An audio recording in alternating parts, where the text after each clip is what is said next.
Welcome to Sports Addict. Sports Addict.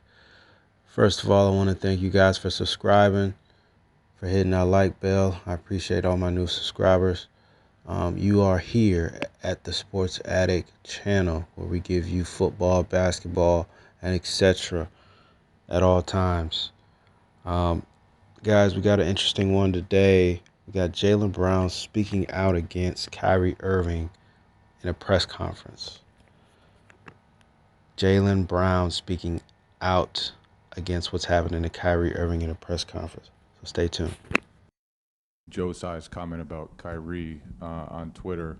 What about that bothered you? And what about Joe Tsai's comment? And then what, if anything, that the league has done has bothered you?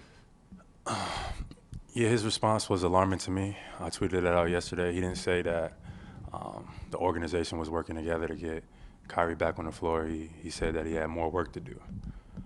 And our society has more work to do, including Joe Tsai. And it's 2022. It takes 10 minutes of time to see who, these business owners, corporations, et cetera, who they're associated with, who they're doing business with, and who they're affiliated with. And I'm vice president of the union, and it's part of my job to protect our players legally. And to see Phil Knight first come out and condemn, Kyrie, and also see Joe Tsai say he has more work to do, I think it's time for a larger conversation. And Adam came out and said a statement that he doesn't believe Kyrie Irving is anti-Semitic, yet he's still suspended indefinitely. So those are my thoughts. So,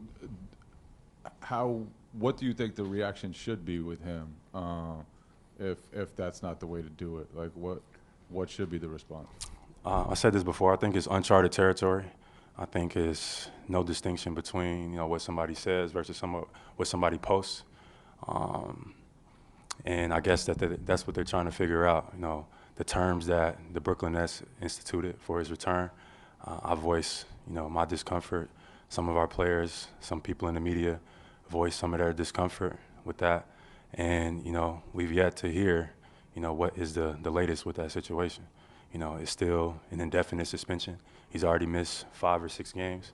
So, how many games is he going to continue to miss?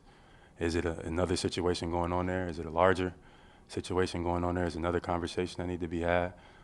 We've yet to find out. So, I'm staying tuned, and I'm keeping my phone on to just see what is going to come of this situation.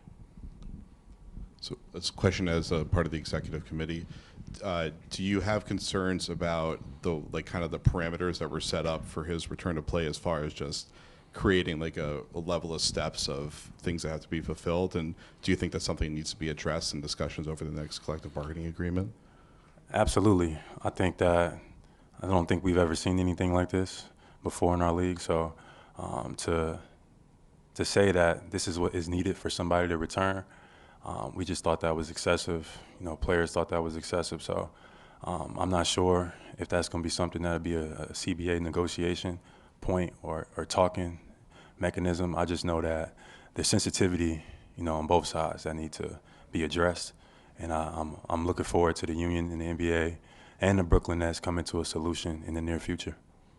And I know that there's been a lot of support for like Kyrie's character and things you mentioned, like Adam saying, but obviously it took him a while to be willing to confront the issue that people have with the content he shared and apologize for it. So considering that the way that he handled the situation seemed kind of uncharted, is it reasonable for organizations to try to at least find some sort of way for the player to kind of demonstrate contrition when they feel like the player's not doing it in a way that the public will accept? I'm sorry, what's your question? So I guess the question is, was it, even though you have issues with the way that the parameters the Nets set out, is it fair for the Nets to try to create some sort of, way for him to satisfy everybody's need for there to be an apology that they feel is sincere? I'm not sure how to answer that question. I think you are asking for a need to satisfy the common public, and I'm not sure if that is something that Kyrie is looking to do.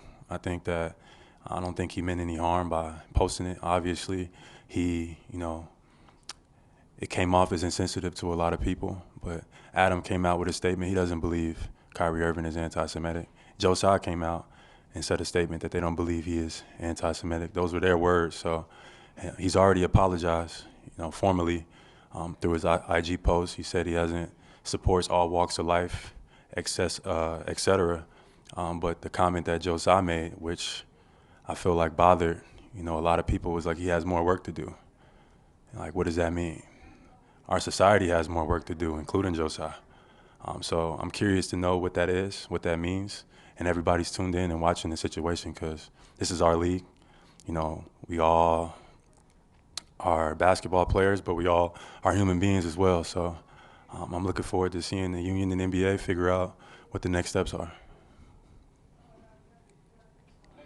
Thank you.